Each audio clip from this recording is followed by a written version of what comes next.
The Telltale Heart.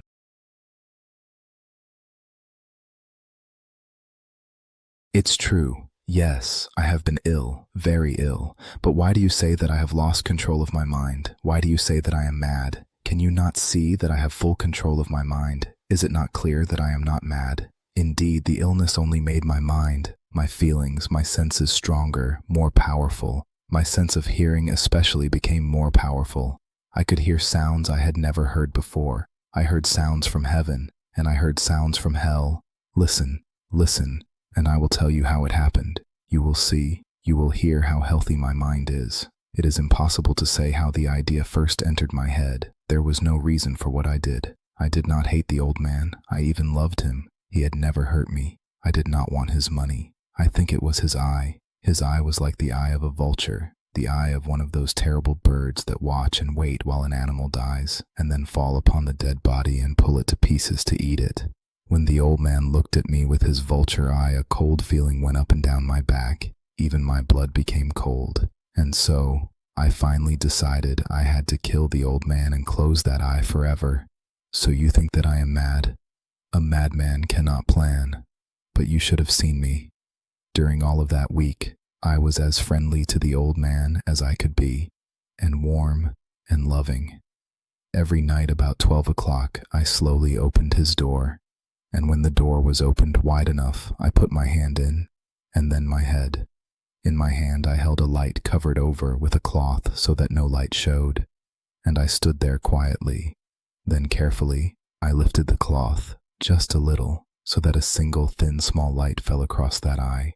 For 7 nights I did this, 7 long nights, every night at midnight. Always the eye was closed, so it was impossible for me to do the work, for it was not the old man I felt I had to kill. It was the eye, his evil eye. And every morning I went to his room, and with a warm, friendly voice I asked him how he had slept. He could not guess that every night, just at 12, I looked in at him as he slept. The 8th night I was more than usually careful as I opened the door. The hands of a clock moved more quickly than did my hand. Never before had I felt so strongly my own power. I was now sure of success. The old man was lying there, not dreaming that I was at his door. Suddenly he moved in his bed. You may think I became afraid, but no. The darkness in his room was thick and black. I knew he could not see the opening of the door. I continued to push the door, slowly, softly. I put in my head. I put in my hand, with the covered light. Suddenly the old man sat straight up in bed and cried, "Who's there?" I stood quite still. For a whole hour I did not move, nor did I hear him again lie down in his bed. He just sat there listening. Then I heard a sound, a low cry of fear which escaped from the old man. Now I knew that he was sitting up in his bed, filled with fear. I knew that he knew that I was there. He did not see me there. He could not hear me there. He felt me there. Now he knew that death was standing there.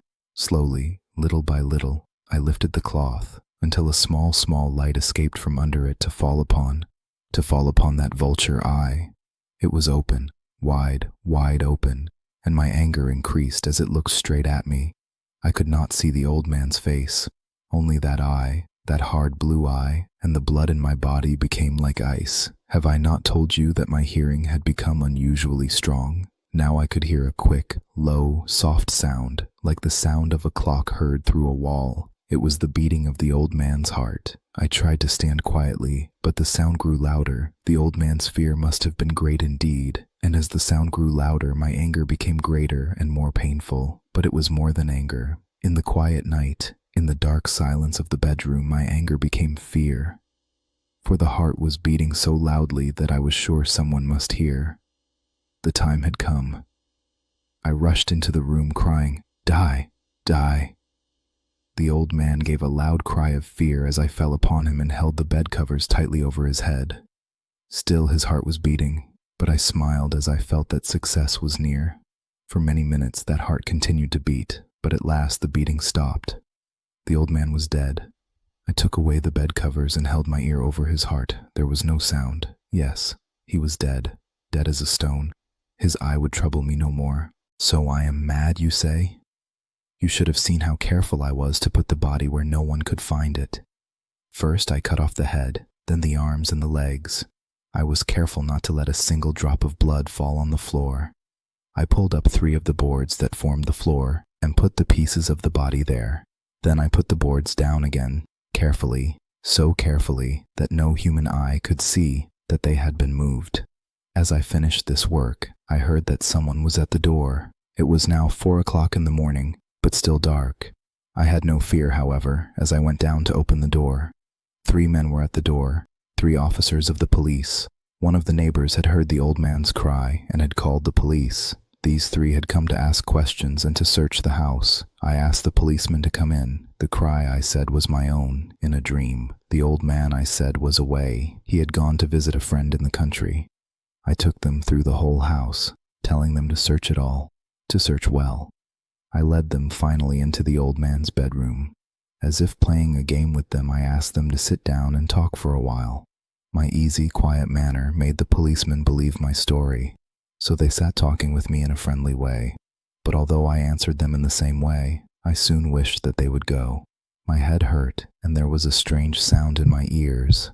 I talked more and faster. The sound became clearer, and still they sat and talked. Suddenly I knew that the sound was not in my ears, it was not just inside my head. At that moment I must have become quite white. I talked still faster and louder, and the sound too became louder. It was a quick, low, soft sound, like the sound of a clock heard through a wall, a sound I knew well. Louder it became, and louder. Why did the men not go? Louder, louder. I stood up and walked quickly around the room. I pushed my chair across the floor to make more noise, to cover that terrible sound. I talked even louder, and still the men sat and talked and smiled. Was it possible that they could not hear? No, they heard. I was certain of it. They knew. Now it was they who were playing a game with me. I was suffering more than I could bear, from their smiles and from that sound. Louder, louder, louder. Suddenly I could bear it no longer. I pointed at the boards and cried, "Yes, yes, I killed him. Pull up the boards and you shall see. I killed him." But why does his heart not stop beating? Why does it not stop?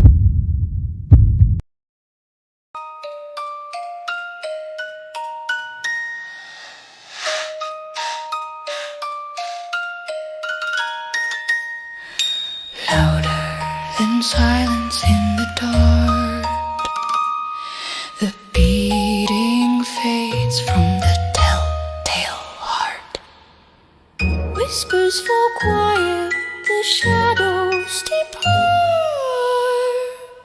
but the echo remains.